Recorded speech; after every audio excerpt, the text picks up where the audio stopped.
Greetings, this is Eat Fat, Grow Slim, and I just wanted to add this to the front of this video because I did this video back in January. I didn't like it, so I didn't publish it. But I just wanted to say I've talked to some experienced YouTubers since then, and they said it doesn't have to be perfect, just get it out there and see how it does. So here it is, without further ado, my reaction to the guidelines, warts and all. Welcome once again to Eat Fat, Grow Slim. Okay, everyone's talking about the new guidelines. Here they are up here. I've read them through very quickly. Just want to give you my first sort of reaction. What's it say? Eat the right amount for you. Calories you need depend on your age, sex, weight, height and level of physical activity. So much we all know anyway. But what's a calorie and what's it for? It's not in here. Pay attention to portion sizes, particularly for foods and beverages higher in calories. Hydration is a key factor in overall health. Okay, so what's water doing in that category? We'll see. Eat the right amount for you. Lots of water, not so much food. Okay, well, yeah, we all knew that. Now, here's a big one. Prioritise protein at every meal. Prioritise high quality, nutrient-dense protein foods as part of a healthy dietary pattern. Okay, consume a variety of protein foods from animal sources, including eggs, poultry, seafood and red meat, as well as a variety of plant sources, protein foods including beans, lentils, legumes, nuts, seeds and soy. Swap deep fried cooking methods with baked broth. What's that doing there? Why is cooking advice in the category prioritise protein foods at every meal? Who knows? Right, consume meat with no limited added sugars. Good. Refined carbohydrates or starches or chemical additives. If preferred, flavour with salt, spices and herbs. Right. Yeah, I thought you were talking about protein. Still, we'll get onto that. Protein servings goals, 1.2 to 1.6 grams of protein per kilogram of body weight per day. Well, this is sort of coming up to what most people are starting to advise now. So that's quite good. I mean, it's probably quite a lot. Adjusting as needed based on your individual caloric requirements. Back to calories again. Okay. Consume dairy. Wow. Well, that's different. Consuming dairy include full-fat dairy with no added sugars. Dairy is an excellent source of protein, healthy fats, vitamins and minerals. Dairy serving goals, 3 servings per day as part of a 2,000 calorie dietary pattern. Adjusting as needed based on your individual caloric requirements. Okay, so it's mentioned calories, but it doesn't... It seems 2,000 calories. What? Who's that for? Anyway, consuming dairy is a really good idea. There's a massive amount of hysteria about dairy at the moment. Actually, it's been going on for ages, especially the idea of lactose intolerance, and people also complain about casein. And it's got to the point where even mothers looking for formula milk are trying to find lactose free, which is absolutely insane.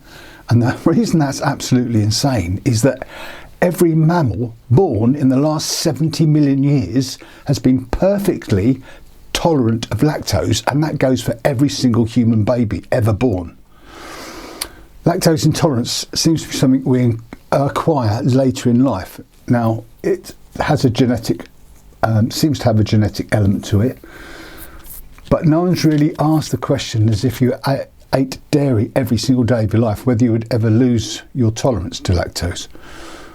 I mean, that's another big question, but people do have lactose intolerance, and it's not actually mentioned here, which is odd. But certainly, I think if you had dairy every day, you'd reach a point, you might reach a point where you become lactose intolerant, but the hysteria seems to far outweigh the incidence of it. So, but consuming dairy is a really good thing. I've always said that. And the old guidelines seem to push it under the carpet a bit. So this is really good. Gut health. Right, so It's funny how it sort of changes from one sort of set of bullet points to these kind of other ones. I mean, I think generally it's not a well constructed document, but let's see. Gut health. Your gut health contains trillions of bacteria and other microorganisms called the microbiome. A healthy diet supports a well-balanced microbiome, blah, blah, blah. And processed foods can disrupt this. So they're recommending here fermented foods such as sauerkraut, kimchi, kefir and miso. High fibre foods support a diverse microbiome, which may be beneficial for health.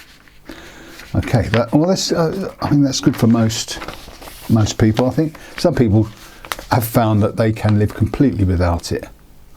I wouldn't recommend it. I mean, I think you need a bit. So, next, eat vegetables and fruit throughout the day. Throughout the day.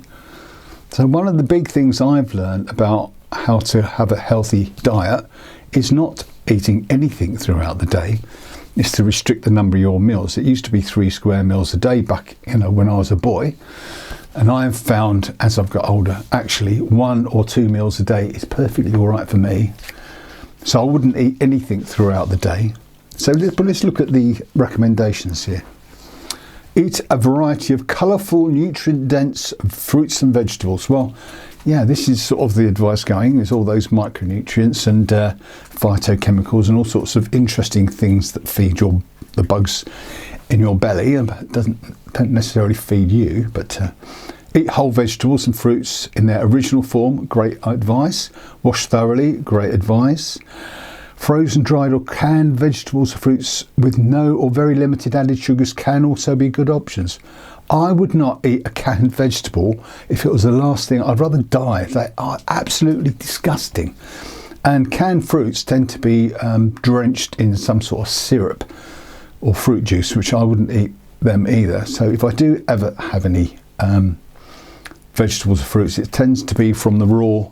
So yeah, but I don't want to make this too personal, but I really think canned vegetables are really a disgusting thing, vile. If preferred, flavoured with salt, spices and herbs, that's good advice. 100% fruit or vegetable juice should be consumed in limited proportions or diluted with water. I would say, if you're trying to intervene to improve your metabolic health, I think the last thing you want to do is eat any fruit juice, because basically it's like Coca-Cola or something like that. I mean, it's basically sugar. It's just sugar drink. Vegetable juice. Do people drink vegetable juice? Yeah. Vegetables and fruits serving goals for a 2,000 calorie dietary pattern, adjusting as needed based on your individual caloric requirements. I have to say, the document this is replacing, now this is 10 pages long. The document this is replacing was something like 153 pages long, with tables showing caloric requirements for different sizes and age and so on. This has nothing. I mean, this is written by adolescents, I would say. I mean, there's some great advice in it, but it's not well written at all. Here's a good one, but it's a bit odd. Incorporate healthy fats. Healthy fats are plentiful in many whole foods such as meat, poultry, eggs, omega-rich seafoods, nuts, seeds, full-fat dairy, olives and avocados. All good. Okay. When cooking with or adding fats to meals, prioritise oils with essential fatty acids, such as olive oil. Okay. Other options can include butter, beef or tallow. Or beef tallow. Is there any other form of tallow? I'm not sure. Buffalo tallow? In general, saturated fat consumption should not exceed 10% of total dairy. Okay, this is odd, because the big advice is that from such as Robert Lustig is that saturated fat has absolutely no bearing on cardiovascular health. And so let me just show you this. I assume that this got buried under all the interesting COVID at the time, because I mean, this is quite important, I think. Now the title of this article, and it's a big meta-analysis, Saturated Fat and Health, a reassessment and proposal for food-based recommendations from the JACC, is a state-of-the-art review. The abstract reads as follows. The recommendation to limit saturated fatty acid, SFA, intake has persisted despite mounting evidence to the contrary. Most recent meta-analyses of randomised trials and observational studies found no beneficial effects of reducing SFA intake to cardiovascular disease, CVD, and total mortality, and instead found a protective effect against stroke. Although SFAs increase LDL, lipoproteins, cholesterol in most individuals, this is not due to increasing levels of small, dense LDL particles, but rather larger LDL particles, which are much less strongly related to CVD. It also apparent that the health effects of food cannot be predicted by their content in any nutrient group without considering the overall macronutrient distribution. Whole fat dairy, unprocessed meat and dark chocolate are SFA-rich foods with a complex matrix that are not associated with increased risk of CVD. The totality of available evidence does not support further limiting the intake of such foods. So this is quite monumental. It is saying natural whole dairy and unprocessed meat, dark chocolate, are completely safe. Okay? It's saying that there's no point in limiting these foods unless you consider the whole distribution. And what this further goes on to talk about is the impact of sugars and carbohydrates in creating insulin resistance, and the confusion that when you eat something with sugar and fat, they contribute together to create a problem. And there's an interesting point here that I don't want to let slip by. LDL, small dense particles, against LDL, large particles. There's a massive story there. Again, I'm going to be doing another video on that. Right now, back to the guidelines. Now, the odd thing is this ends by saying more high quality research is needed to determine which types of dietary fat best support long-term health. This is a total fudge, isn't it? I think it's becoming pretty clear that omega-3s are really good for your health. I mean, I think everyone agrees with that. Everyone also seems to agree that omega-9s are also very good for your health. And omega-9s are found in olive oil, oleic acid, but also they are found in lard. There's a big question over omega-6s. They are absolutely essential. However, we tend to get too much of them. That's what seems to be happening now. None of that is in here. It's all reduced to just 3 tiny little paragraphs. So again, a 10-page document, which should be 150 pages long. Focus on whole grains, which is really weird. Okay, just look at this picture. Okay, where's the whole grains? Right here. You're supposed to focus on them, but they're supposed not to be very important at all. So I mean, it's just like, it's not joined up thinking at all. I think the last page tells that story. So what does it say about whole grains? Prioritise fibre-rich whole grains. Right, so we're prioritising protein, we're incorporating fat, but we're also having to prioritise fibre-rich proteins. Significantly reduce the consumption of highly processed refined carbohydrates such as white bread, ready-to-eat or packaged breakfast options, flour, tortillas and crackers. Well, that is pretty good advice, I think. Whole grain servings, goals, 2 to 4 servings a day. I mean, back to the thing about, restricting the number of meals you should have to give your digestive system a chance to recover, to give your insulin a chance to go down. 2 to 4 servings. You don't need 4 meals a day. I mean, you just don't, and you shouldn't be snacking. So, highly processed, packaged, blah blah blah, chips, cookies, candies, sugars, sodium. Sodium. Okay, I'm going to come back to sodium. Instead, prioritise nutrient-dense, blah blah blah. Limit foods that have artificial this, that and the other, which is all good stuff, and even low-calorie, non-nutritive sweeteners. Avoid sugar-sweetened beverages such as soda, fruit drinks and energy drinks. I would say also fruit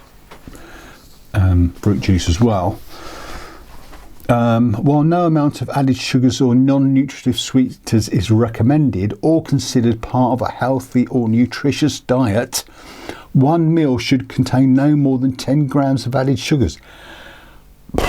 Oh, this is sort of a lifeline for the food industry, I think. 10 grams in a meal of added sugars. Why are you adding sugar at all? I mean, it's just not food, is it? Sugar provides nothing but raw energy, and 10 grams is actually going to spike your insulin. I mean, it is, because 10 grams is twice the amount of sugar in your bloodstream.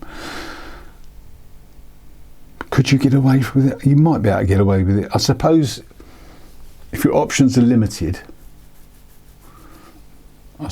yeah, but I mean, you should just be avoiding anything with added sugar at all. But it actually has a good bit of advice on that just coming up. So this is what else to say. When selecting snack foods, added sugar limits should follow the FDA healthy claim limit. For example, grain snacks, crackers should not exceed 5 grams of added sugar per 3/4 of an ounce of whole grain equivalent. And dairy snacks, e.g. yogurt, should not exceed 2.5 grams of added sugar per 2/3 of a cup equivalent.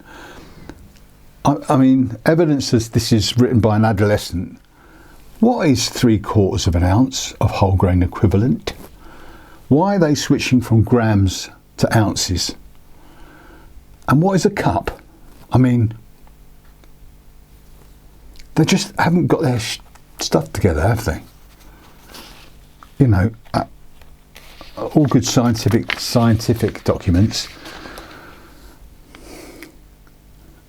unify their units, so you know what you're talking about, so you can compare one area for another. I know you can work out what 3/4 of an ounce is, but it just seems really... This is actually a really bad paragraph. Okay, so here's the thing. This is one of these other sort of bullet pointy things. So added sugars. To help identify sources of added sugars, look for ingredients that include the word sugar or syrup or end in O's. Robert Lustig, I think he have identified 50 different names used by the industry to hide sugars by giving them some sort of fancy name, and some of those are listed here. Added sugars may appear on ingredient labels under many different names, including high fructose corn syrup, agave syrup, doesn't it sound wonderful? Corn syrup, rice syrup, fructose, glucose, dextrose, sucrose, cane sugar, beet sugar, turbinado sugar. I've never heard of that one. I've heard of demerara sugar. Maltose, lactose, fruit juice concentrate, honey and molasses. Examples of non-nutritive sweeteners include aspartame, sucralose, saccharin, xylitol. Some foods and drinks such as fruits and plain milk have naturally occurring sugars. The sugars in these foods are not considered added. But they are there. And you should be thinking about your complete sugar load. So these should be added to your addeds. But then why have addeds at all? Anyway, that's really good advice. Generally, it's just a bit poorly written. Limit alcoholic beverages. Do we need to talk about that? Does it give anything specific? No. Completely avoid alcohol. Pregnant women recovering from alcohol use and unable to control the amount they drink. Yeah, right. So obviously People taking medications, blah, blah, blah. Yeah, all that's, obvious. Yeah. Sodium. Now, this is another odd one, because this is under massive review at the moment. There's a couple of things. So it's saying limit it, but it's also giving you a bit of leeway. Sodium and electrolytes are essential for hydration. So they've got recommendations through the ages that range between 1.2 grams and 1.8 grams per day. But they're written in milligrams for some reason, I don't know why. Highly processed foods that are high in sodium should be avoided. Here's the thing about sodium. Low sodium diets are now becoming apparent that they do not work. They're not very good for you. Low sodium diets seem to encourage insulin resistance, which is a really big problem, which is actually the main problem in the Western world, is this growing insulin resistance, obesity, diabetes. And the latest advice is not to worry about sodium unless you've got something wrong with your kidneys. Here's the thing. Even Tim Spector, the big panjandrum of Zoe Health, has gone on public record as saying salt to taste, it's fine. Here's the thing with salt. Salt your food, okay? What happens is it goes into your gut, but the blood system will only uptake a certain amount, and if it's excess salt, it will go straight through. Blood pressure is a worry, but salt can only raise blood pressure by no more than 5 points of mercury, absolute limit, if you're basically healthy. And so what happens is your kidneys will deal with anything over that, and in a very short time your sodium levels will reduce and your blood pressure will go back to normal after your meal. The next section is going special populations and considerations. Now here's the weird thing. Okay, if your infant is at high risk of a peanut allergy due to the presence of severe eczema and or egg allergy, talk with your healthcare professional about peanut introduction as early as 4 to 6 months. This can be done by mixing a small amount of peanut butter with breast milk or formula, thinning it to a safe consistency and feeding it by spoon. For infants with mild to moderate eczema, introduce peanut containing foods around 6 months of age. Okay, there is some science behind introducing allergens early to prepare the body for them, but I mean, do we really need to eat peanuts at all? This is a lifeline to the peanut industry, which is very big in America, I think. No, so introduce potentially allergenic foods include over time. Okay. Individuals with chronic disease, there should be far more here,